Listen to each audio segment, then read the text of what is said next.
What's up, guys? APTV correspondent Stevie James here at Riot Fest in Chicago, hanging out with Frank and James from Death Spells. What's up, guys? Hey, guys. How you doing? Hi. Hi. I'm doing great. How are you guys doing today? You guys stoked to be at Riot Fest? Yeah, it's really exciting. I mean, Riot Fest is like, it's the new punk rock summer camp. Like, you get to see so many people that you've, like, you know, grew up with. Like, it's crazy. I've seen so many people today. Yeah. So many great bands, too. And it's weird because we saw everybody 2 weeks ago. In Denver. Yeah. So it's like now you're back. Yeah, it's like 2 weeks later, like, oh, what have you guys been doing for the last 2 weeks?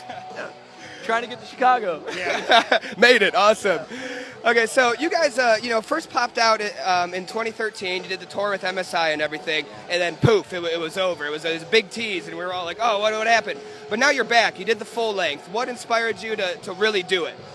You know, at least for me, like, we would always, every time we talked, it was something that we brought up, and we're like, oh man, we really have to finish this Death Spells thing. Like, there's something, you know, important about it that, like, you know, we really both enjoyed doing, and it always felt like, to me, like, it was like we were building, like, together, we were building like this I don't know, this skyscraper, and there was like this floor missing, you know, from both of our lives that, like, I knew about and I was inspired by and I was, like, really affected by, but no one else had ever heard, and so, like, it just worked out that we collectively had the time to work on it together and finish it, and it just happened that it happened this summer.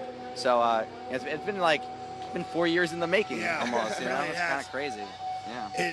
I mean, it's weird to think, like, these songs, we wrote these songs pretty much in Los Angeles, and then 4 years later, with all the other stuff that we've been up to, we finally get this out, and now we're on the road doing it, and it's a lot, you know, it's amazing. Awesome, very awesome. So the record's called Nothing Above, Nothing Below. It's kind of a dark, kind of intense title. Can you kind of break down a little bit more? What does that mean? What kind of inspired that title? What's kind of the deeper meaning behind it? But to me, I mean, a lot of people have said that, like, oh, that sounds like really dark and real ominous. But, like, to me, it was always, like, the most positive thing I could think of, because I feel like a lot of the problems that we have in today's world and today's societies is, like, we're so concerned with what comes next, you know?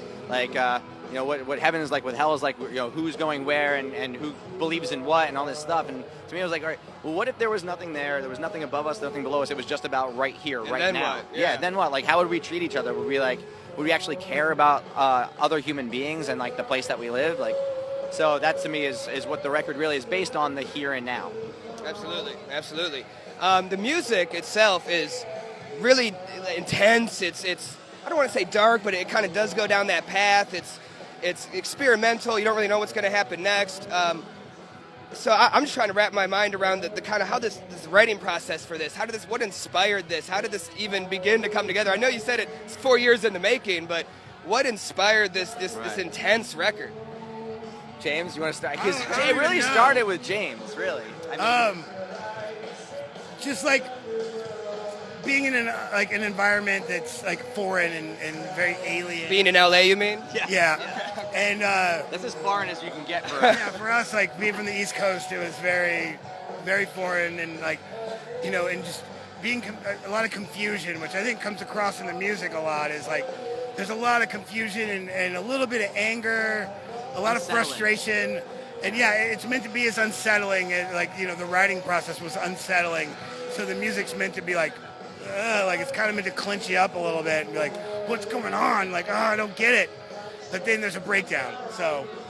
Exactly. That was one thing that really stuck out to me, is that tension you're kind of touching on. So kind of dive a little further. Being in LA, what is kind of creating that tension? You know, for those who aren't from the East Coast or don't really understand the East Coast mentality versus the West Coast mentality, or they're from the Midwest, kind of break down what was so different about being in LA compared to, like, coming up in the East Coast and everything.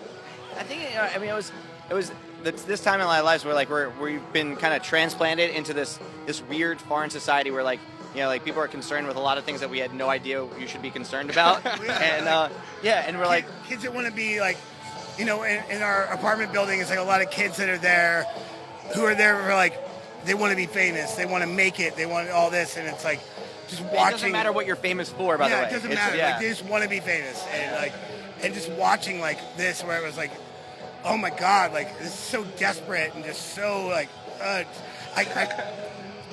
couldn't imagine, like, I mean, I was in my 30s in LA, so it was like watching these kids in their 20s that would, like, do anything just to get some sort of, like acclaim, like for any kind of notoriety to be famous was like, oh my God, like come on, you guys, like like the real inspiration comes from you're gonna do it whether you're gonna be famous or not. Like you're gonna do it because this is what you want to do because you love doing this, and like seeing kids where it was like cheapening everything so much was like just so angering to be like all the work that me and him have done with all our other bands.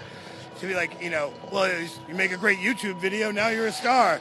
And it's like, no, that's not how it works. I heard there's a new thing. I'm sorry, we're going to go off on track here. Is that okay with you? Yeah, lead the way. I heard there's a new thing where they're doing a tour of YouTube stars, and they set up a stage that looks like this particular YouTube star's bedroom, and then they do like a live YouTube thing, and they sell tickets, and people go and are going to go see that.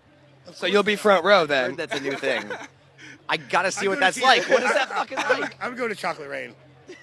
See, but it's like a variety show. Like you get to see Chocolate Rain, and then you get to see like I don't know, like a dog get hit in the face with a frisbee, and then like at some point. What's the one? The fucking hamster.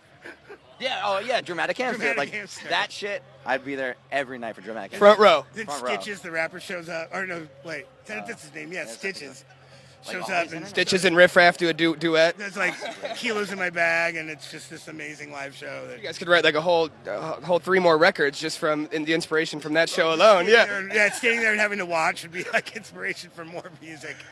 Speaking of more music, what's next for you guys? I mean, obviously you're starting to do some of the shows and stuff like that, but where are you going to take it from here? Yeah, no one knows, and I think that's the beauty of it. Like, there's no pressure to do anything else. We want to do something else as far as like Death Spells goes, and and progress that sound. We have ideas for new music. Just a matter of us having the time. Like, because I know James is getting really busy with his bands. I just swallowed a bug. I'm about to get really busy too, and so it's just a matter of us being able to link up and do it. But the cool thing about Death Spells is we can kind of like email ideas back and forth. The future is now. That's what I'm told. The future is now. The fun thing about the project was that we come from the rock world, so doing an electronic project is like, well, I guess this is what it's supposed to be like. Like, is this okay with you? Like, cool, okay. Do vocals? Okay, cool. All right. I think we're doing it right. Yeah. Like, we have no model to go off of, so we're kind of just making it up as we go, and or I'm watching a YouTube video of like, oh. That's how electronic bands do it. That's what makes it really cool, though, because, like I said, listening to it, I can't really predict what's going to happen next. And every time I'd be like, oh, it is. And I think that, kind of spoke to it a lot. So thanks so much for taking the time to talk to us, guys. I hope everything keeps moving and things come together. I know you guys are busy, but I'm sure, me and a lot of other people want to see this to keep happening. And I wish you guys nothing but the best of luck. Thanks so much. Thank you so much. Frank and James, Death Spell, Stevie James for APTV at Ride Fest in Chicago. Thanks for watching, guys.